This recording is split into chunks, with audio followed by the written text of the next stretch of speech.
Bonjour, voici un exercice concernant le chapitre acide-base en terminale ST2S. Quelques explications. J'ai choisi cet exercice assez complet qui traite à peu près les notions faites dans le cours, dans leur totalité avec les différents aspects. On propose ici un acide, l'acide propanoïque. La formule semi-développée est représentée ici, C2H5COH. On le fait réagir avec l'eau. On mesure le pH de ce mélange et il est de 3,2. On précise également la concentration de l'acide à 1,2 mol par litre. On demande déjà, première question qui est extrêmement récurrente, c'est de définir un acide selon la théorie de Brønsted.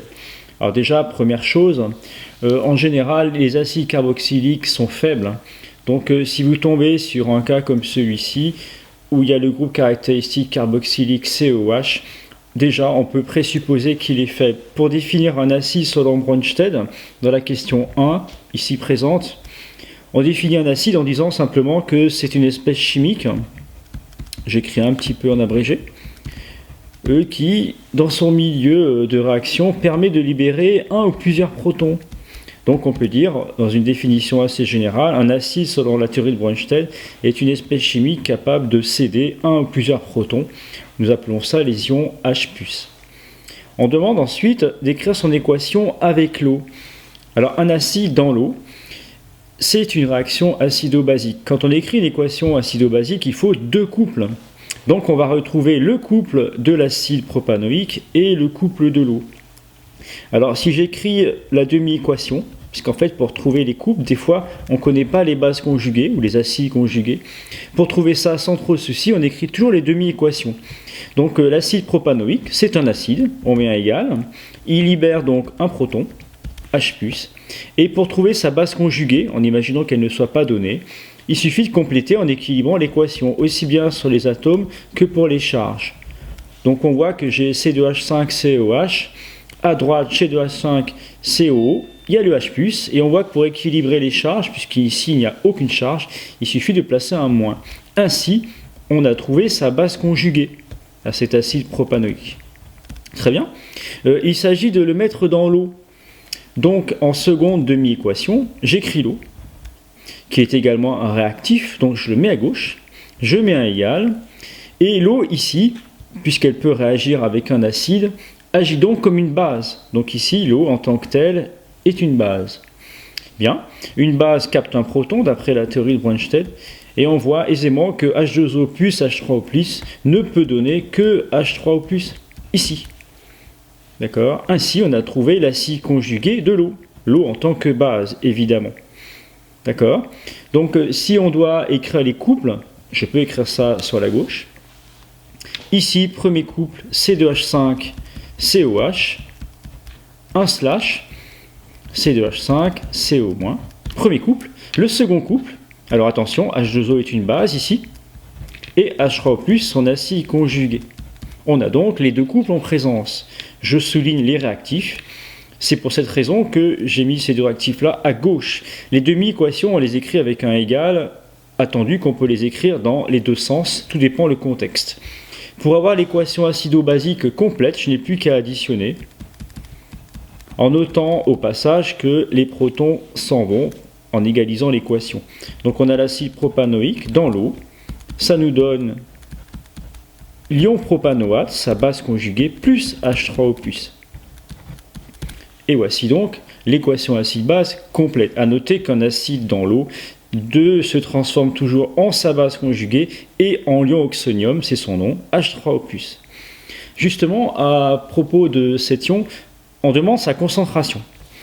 On applique la formule du cours, qui est la suivante, H3O+, égale 10 puissance moins pH.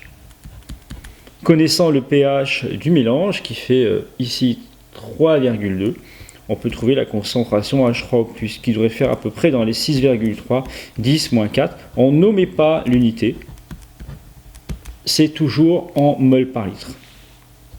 Question suivante, on demande, est-ce un acide fort ? Alors on a plus ou moins la réponse, parce que l'acide propanoïque, carboxylique s'il en est, doit normalement être un acide faible. Si c'était un acide fort, il faut le vérifier. Donc si jamais cet acide est fort, on doit avoir cette relation qui est vérifiée, c'est-à-dire que pH égale moins log de la concentration de la solution. Cette concentration est donnée dans l'énoncé, elle est ici, à 1,10-2 mol par litre. Donc tout simplement, je remplace, je fais moins log, donc le pH, on va vérifier, moins log de 1,10-2. Et moins log de 1,10-2, ça fait un pH de 2. Cependant, mon acide, une fois placé dans l'eau, affiche un pH à 3,2. Voyez? C'est-à-dire cet acide, on peut dire ça comme ça, n'est pas suffisamment fort pour descendre à un pH de 2, à cette concentration-là. Donc ici, mon acide propanoïque est faible. S'il était fort, le pH serait de 2. L'expérience montre qu'il n'est que de 3,2. Enfin, question 5, pour le problème proposé ici, on propose le pKa du couple qui est de 4,87. On demande de tracer le diagramme de prédominance. Alors, le pKa est une grandeur qui définit chaque couple acide-base, 4,87. Si jamais on demandait d'écrire le Ka de cet acide propanoïque, le Ka c'est une constante d'équilibre pour un acide. On prend toujours l'équation qui est montrée dans l'eau ici, c'est-à-dire l'acide dans l'eau. Le Ka s'exprime comme étant le produit des concentrations ici, des produits formés, à savoir l'ion propanoate multiplié par l'ion H3O+. Et on divise toujours par les réactifs, sauf le solvant. Le solvant ici, c'est l'eau. On ne met jamais l'eau pour le Ka, donc on va mettre simplement l'acide propanoïque qui était dans l'eau. Ceci définit la constante d'équilibre pour l'acide faible. Ici, on demande simplement le diagramme de prédominance. On trace généralement ça avec un axe gradué en pH. La frontière, ce que j'appelle la frontière, c'est la valeur du pKa pour le couple en question. Ici, 4,87. 4,87, on place à peu près au milieu de l'axe. Et à gauche de cette frontière, dans ce domaine-là, va prédominer la forme acide, à savoir C2H5, COH. À droite, la frontière de droite, à droite du pKa, sera le domaine de prédominance de la base. C2H5, COO-. Voici donc le diagramme de prédominance pour ce couple-là. Les questions suivantes, on fait réagir cette fois-ci cet acide avec l'ammoniac, NH3. On demande l'équation acide-base. On peut essayer de faire ça. L'ammoniac, alors on le sait pas, mais il se trouve que c'est une base. De toute façon, si on regarde un petit peu le problème posé, si l'acide propanoïque réagit avec l'ammoniac, forcément par définition l'ammoniac est une base. On demande l'équation. Pour faire ceci, on écrit toujours les demi-équations, C2H5COH, puisqu'il réagit.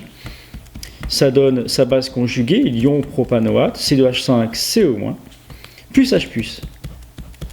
On fait la même chose pour l'ammoniac. L'ammoniac CnH3, c'est censé être une base. Et une base, selon Bronsted, capte un proton. Donc même si on ne connaît pas son acide conjugué, c'est le cas ici, on est quand même capable de le trouver en écrivant la demi-équation. Et forcément, la somme de ces deux espèces chimiques, ça ne peut faire que NH4+. NH4+, c'est un acide. Le contexte, l'acide propanoïque réagit avec l'ammoniac. Donc j'ai bien écrit ces deux espèces chimiques à gauche. Et il va bien sûr se former les deux conjugués. En additionnant, les protons s'annulent en équilibrant. Du coup, l'équation bilan est la suivante, C2H5COH, plus l'ammoniac, qui est une base.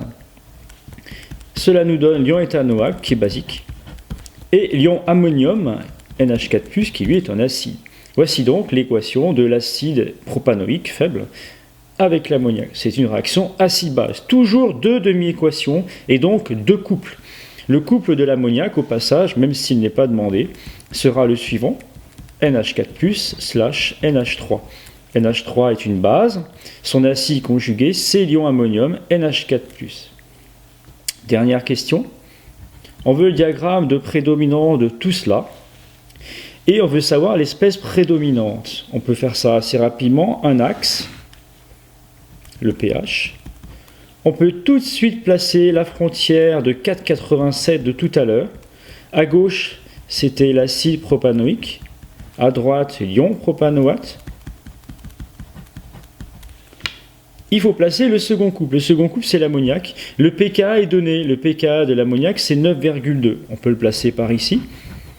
9,2. Pour pas qu'on mélange tout, j'ai mis la frontière vers le bas, comme ça paraît plus clair sur l'axe. À droite, on a la forme basique, l'ammoniac.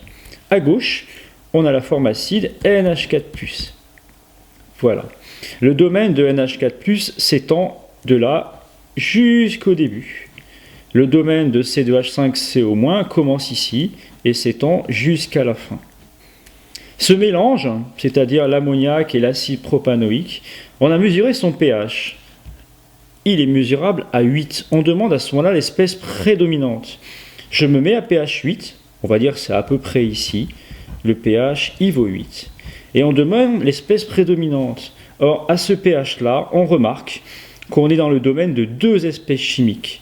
On voit qu'à pH 8 existe l'ion propanoate et également l'ion ammonium. Donc, dans ce mélange, une fois qu'il a eu lieu, on mesure le pH, il vaut 8. Les espèces prédominantes, car ici il y en a deux, ce sont donc l'ion propanoate et NH4+. À ce pH-là, l'ammoniac n'existe pas, elle n'existe qu'à partir de 9,2, et l'acide propanoïque n'existe pas non plus, il n'existe que pour un pH plus petit de 4,8. Voilà, en souhaitant que cet exemple pourra vous aider pour réviser ou comprendre ce chapitre.